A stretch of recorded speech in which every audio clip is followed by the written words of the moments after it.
سورہ حامیم سجدہ میں اللہ پاک ارشاد فرماتا ہے وَلَكُمْ فِيهَا مَا تَشْتَهِي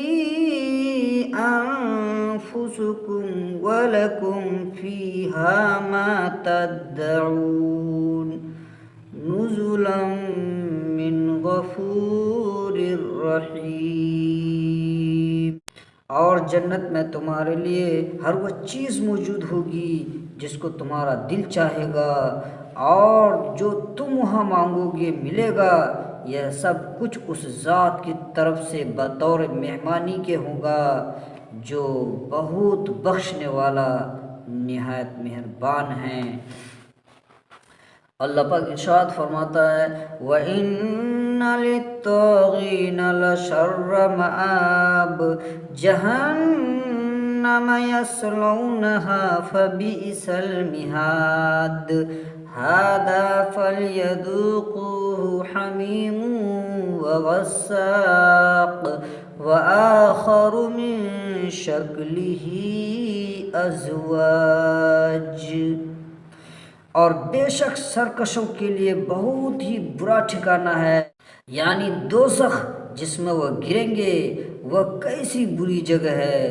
یہ کھولتا ہوا پانی اور پیپ موجود ہے، یہ لوگ اس کو چکھیں اور اس کے علاوہ اور بھی اس قسم کے مختلف ناگوار چیزیں ہیں، اس کو بھی چکھیں۔ سورہ صاد میں فرمایا نا اللہ پاک سورہ مرسلات میں فرماتا ہے انطلقوا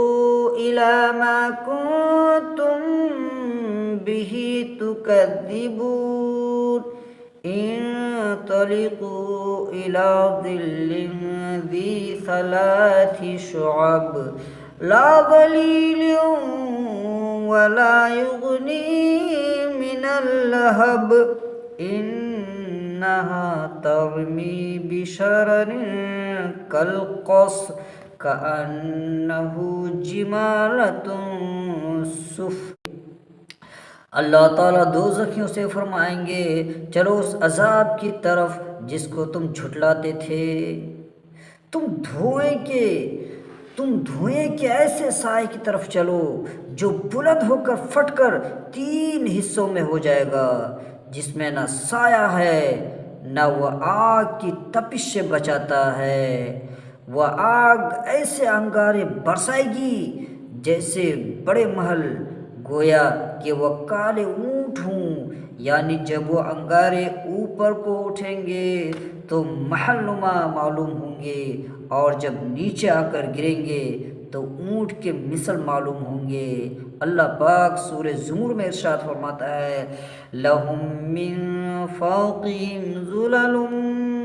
مِّنَ النَّارِ وَمِن تَحْتِهِمْ ظُلَلٌ ذَلِكَ يُخَوِّفُ اللَّهُ بِهِ عِبَادَهُ يَا عِبَادِ فَاتَّقُونِ۔ اللہ تعالیٰ کا ارشاد ہے ان دوزخیوں کو آگ اوپر سے بھی گھیرے میں لیے ہوئے ہوگی اور نیچے سے بھی گھیرے ہوئے ہوگی، یہی وہ عذاب ہے جس سے اللہ تعالیٰ اپنے بندوں کو ڈراتے ہیں۔ اے میرے بندو مجھ سے ڈرتے رہو، لیکن افسوس میرے دوستو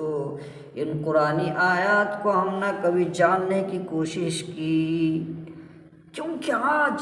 اکثر ہم میں سے اکثر لوگوں کے پاس وقت اور سمے ہونے کے باوجود، ہمارے پاس وقت ہونے کے باوجود ہم قرآن کی اسٹڈی نہیں کرتے ہیں، قرآن کی تعلیم کو حاصل نہیں کرنا چاہتے ہیں۔ میرے دوستو ہماری تو پکڑ ہوگی، لیکن گارجن جو ہوتے ہیں نا پیرنٹس، وہ اپنے بچوں کو اعلیٰ سے اعلیٰ اسکولی تعلیم تو دلانا چاہتے ہیں، لیکن بینگ مسلم بھائی ہم قرآن کی تعلیم کے بارے میں ہمارا کیا نظریہ ہے؟ تو ہم اپنے بچوں کو قرآن کی تعلیم بھی دلائیں، اسے نظر انداز نہ کریں، کیونکہ یہ ڈراؤنی آیتیں ہمیں چیلنج دیتا ہے کہ اگر تم بگڑے تو تمہارا بھی یہ حشر ہونے والا ہے۔ تو اللہ پاک سے دعا کریں کہ اللہ پاک ہم تمام امت مسلمہ کی حفاظت